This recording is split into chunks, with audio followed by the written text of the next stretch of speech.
दर्शन भारत का दर्शन news box Bharat. News box Bharat में आपका स्वागत है। भारतीय जनता पार्टी के प्रदेश अध्यक्ष नेता प्रतिपक्ष बाबूलाल मरांडी ने शराब घोटाले की जांच सीबीआई से कराने की वकालत की है। रांची में आयोजित संवाददाता सम्मेलन को संबोधित करते हुए उन्होंने कहा कि शराब घोटाला वर्ष 2022 से चल रहा है। यह घोटाला दिल्ली में हुए शराब घोटाले से भी बड़ा है। उन्होंने साथ ही साथ कहा कि छत्तीसगढ़ में शराब घोटाले की जांच सीबीआई और प्रवर्तन निदेशालय ईडी कर रही है। झारखंड में आईएएस अधिकारी विनय कुमार चौबे को गिरफ्तार कर एसीबी इस मामले को रफा दफा करने में जुटी हुई है। प्रदेश अध्यक्ष ने कहा कि बड़ी मछलियों को बचाने के लिए झारखंड में एसीबी ने एक ही दिन में एफआईआर की और आईएएस अधिकारी विनय कुमार चौबे को गिरफ्तार किया। प्रदेश अध्यक्ष ने गंभीर आरोप लगाते हुए कहा कि शराब घोटाले के तार मुख्यमंत्री से भी जुड़े हुए हैं। बिना टेंडर के झारखंड में 4 एजेंसियों को काम दिया गया था। उन्होंने कहा कि फर्जी बैंक गारंटी देने वाले अधिकारियों पर भी प्राथमिकी दर्ज होनी चाहिए। बाबूलाल मरांडी ने कहा कि शराब घोटाले से जुड़े मामले को लेकर वर्ष 2022 में ही उन्होंने मुख्यमंत्री हेमंत सोरेन को पत्राचार किया था। बावजूद इसके सीएम ने आज तक कोई कार्रवाई नहीं की। पूर्व मुख्यमंत्री बाबूलाल मरांडी ने कहा कि जब शराब घोटाले मामले में जेल में बंद आईएएस अधिकारी विनय कुमार चौबे की तबीयत अच्छी नहीं है, इस घोटाले में वह एक अहम सबूत भी है। इस लिहाज से राज्य सरकार उनका पूरा ख्याल रखे ताकि भविष्य में कोई दुर्घटना न हो जाए। क्योंकि आप सबके ध्यान में है विषय को, कल से ही आप सब ने देखा होगा काफ़ी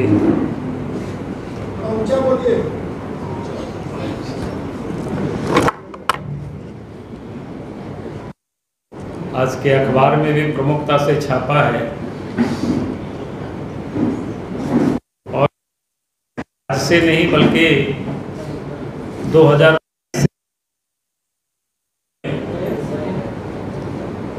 दिल्ली से भी कहीं बड़ा शराब घोटाला यहाँ हो रहा है। और सरकार को हमने उस समय भी सचेत किया था और उस गड़बड़ी को साथ देना, उस गड़बड़ी से जो भी अर्थ का उपार्जन है उसका लाभ भी लेना, ये बिल्कुल एक सोची समझी जिसको बोलते हैं कि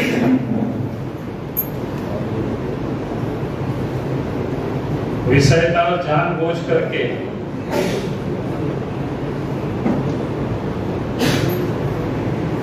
गड़बड़ी किया गया, नहीं कराया गया। आप सबके जानकारी के लिए हमने 19/4/2022 को झारखंड के मुख्यमंत्री हेमंत सोरेन जी को अपने पत्र लिखा। ये पत्र आज से 3 साल पहले हमने राज्य के मुख्यमंत्री को लिखा था। इस पत्र में हमने क्या लिखा था,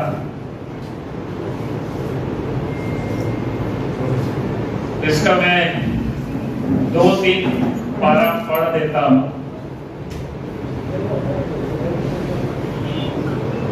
माननीय मुख्यमंत्री जी, झारखंड रांची, विषय है झारखंड उत्पाद विभाग के पदाधिकारियों के द्वारा झारखंड राज्य बेवरेज कॉर्पोरेशन लिमिटेड की निविदा दिनांक 1 अप्रैल में अंकित बिंदुओं की अवहेलना कर एक साजिश के तहत छत्तीसगढ़ की कंपनी विशेष को टेंडर देने एवं उससे होने वाली भारी राजस्व क्षति हेतु ध्यान आकर्षण, यानी हमने उस समय हमको लिखा था। और आगे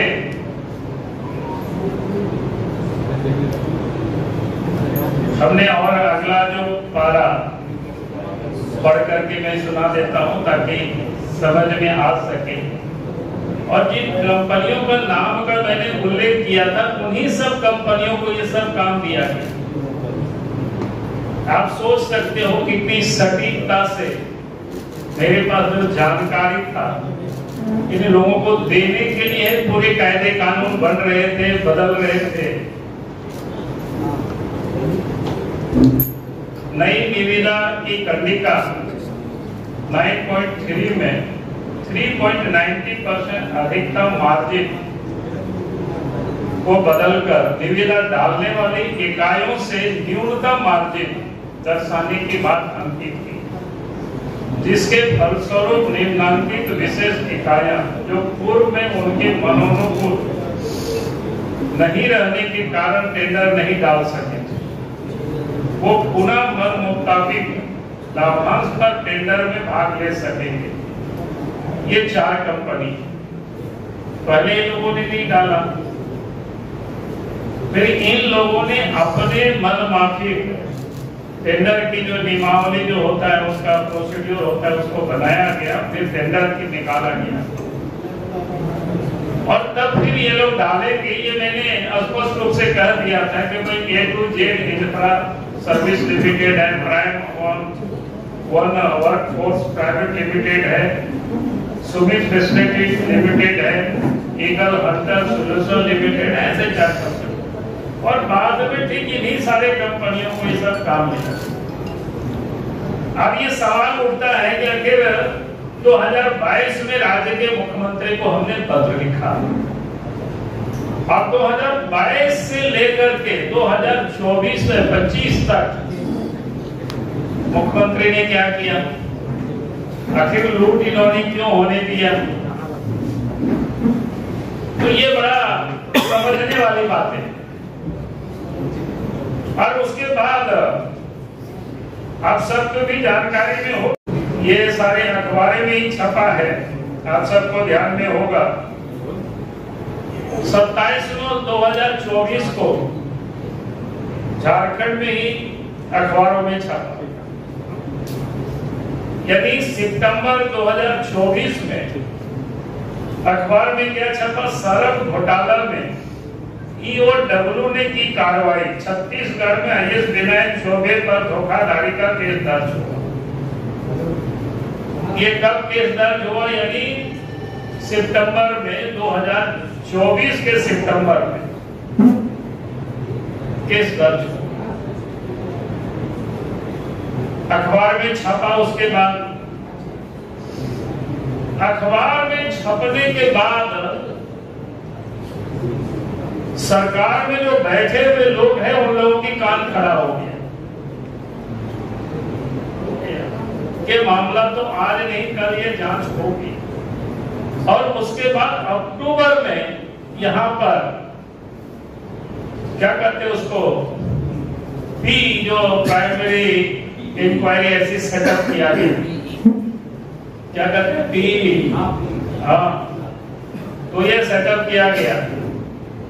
और उसके बाद भी कोई एफआईआर नहीं हुआ था। एफआईआर कब हुआ? तो कल एफआईआर हुआ, आप सबकी जानकारी के लिए कल एफआईआर करके गिरफ्तार करके विनय चौबे को जेल भेज दिया गया।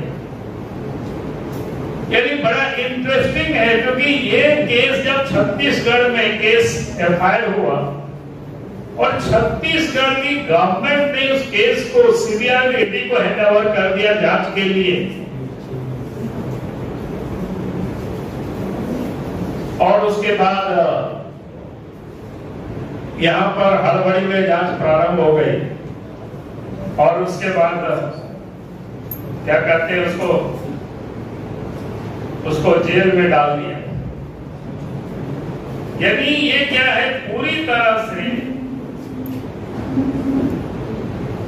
क्या कहते हैं उसको, पूरे भ्रष्टाचार में पर्दा डालने के लिए या बड़ी मछलियों को बचाने के लिए एक सोची समझी एक षड्यंत्र है, उसका एक हिस्सा है। और किस प्रकार से झारखंड में सरकार काम कर रही है, उसका मैं एक दो विषय जरूर कहूंगा कि आप सब लोगों को ये जानकारी राज्य को होनी चाहिए कि आप सब ने देख रहे होंगे झारखंड में आज मुख्य सचिव क्या कहते हैं, डीजीपी नहीं है। 1 तारीख से लेकर के आज कितना तारीख हो गया, 21 तारीख हो गया, ये बिना डीजी के है।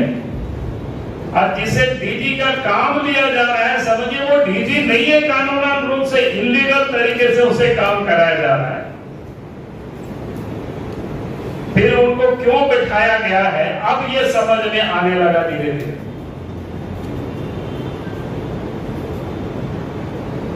इस केस से पहले भी 2 सीओ है जो ईडी के चार्जशीट में प्रमुख गवाह है, एक मनोज और एक शैलेश। और बाद में इन लोगों के ऊपर एसीबी ने केस कर दिया, क्योंकि इसलिए एसीबी ने केस किया और उनके यहां छापामारी किया।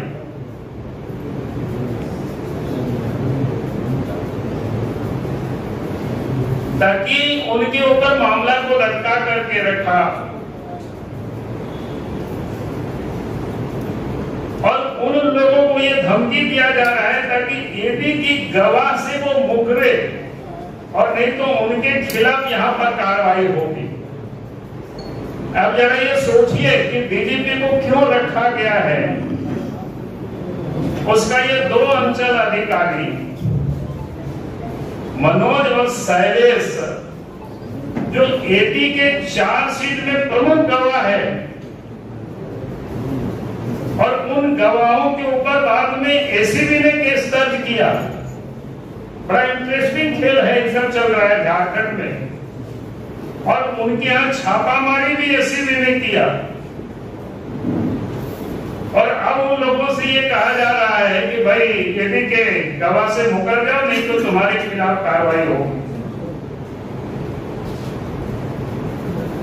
उसी प्रकार से अगला जो मामला है, जमीन से जुड़े हुए मामला, ईडी के 3 प्रमुख गवाह, जहां एक गवाह जो है उमेश टोपो, राज लकड़ा और प्रवीण जायसवाल पर भी भारी दबाव डाला गया, लेकिन वो लोग अपने बयान से मुकरे नहीं, तो उन लोगों को जेल भेज दिया है। अब छत्तीसगढ़ में ईडी की जांच चल रही है। अगर इस जांच में अधिकारी सच बोल दे तो झारखंड की कई बड़ी मछलियां फंस सकती है, इसलिए इन अधिकारियों को पहले एसीबी की कार्रवाई में लपेटा जा रहा है। आज जो एसीबी में चौबे को अंदर किया गया वो इसलिए ताकि वो सीबीआई ईडी के सामने सच ना बोल पाए। यानी इसको क्या बोलते हैं, तो डाल तो हम पात। छत्तीसगढ़ में जांच शुरू होती है और फिर यहाँ एसीबी के जांच शुरू करती है। छत्तीसगढ़ में ईडी, आपको बताया, छत्तीसगढ़ में ईडी जांच जारी रहते हुए अब वहां सीबीआई के सौंप दिया गया, तो यहाँ एसीबी फटाफट एफआईआर कर गिरफ्तार कर देती है। अगर ये साजिश नहीं है तो मुख्यमंत्री कैसे कह सकते पुलिस शराब घोटाला 2022 से चल रहा है। हमने 2022 को ही अप्रैल में पत्र लिखा था कि ये गड़बड़ियां हो रही, इन कंपनियों को देने के लिए सारे कुछ हो रहा है। फिर उस कंपनियों को दिया गया और उसके बाद मुख्यमंत्री ने कोई कार्रवाई नहीं की। ये कार्रवाई तब प्रारंभ होती है जब छत्तीसगढ़ में केस दर्ज होता है, और छत्तीसगढ़ में केस दर्ज होने के बाद झारखंड में एसीबी एक्टिव होते हैं 24 के आखिरी चुनाव के कुछ दिन पहले। और उसके बाद भी आपने देखा कि यहां भी कोई जांच के लिए पहले उन्होंने एफआईआर नहीं लॉन्च किया था। कल जब विनय चौबे को पकड़ करके ले गया तो उनको अंदर ले जाना तो फिर एफआईआर करना पड़ेगा, तो उन्होंने एफआईआर किया और उसको अंदर किया। और हमें तो यहाँ तक जानकारी से लगता है कि अब जैसे हमने कहा कि पहले भी 2 सीओ को उन्होंने जेल में बंद कर रखा है जो ईडी के गवाह थे। पहले भी जो ईडी के गवाह थे, जो लोग जेल में नहीं, उन लोगों के ऊपर केस लटका के रखा है, और 3 लोगों को जो गवाह थे, जो लोग उनके मुताबिक मुकरे नहीं बयान से, तो उन लोगों को जेल में डाल दिया है। ये तो ओपन प्रूफ है। इसलिए यहाँ तो पूरी तरह से हमने कहा कि दिल्ली में जिस प्रकार की शराब घोटाला हुआ है, उससे भी कहीं बड़ा घोटाला इस झारखंड की धरती में हुआ है। और ये जांच होगी तो परत दर खुलेगी और सब कुछ पता चल जाएगा। Bureau report, news box Bharat, Ranchi.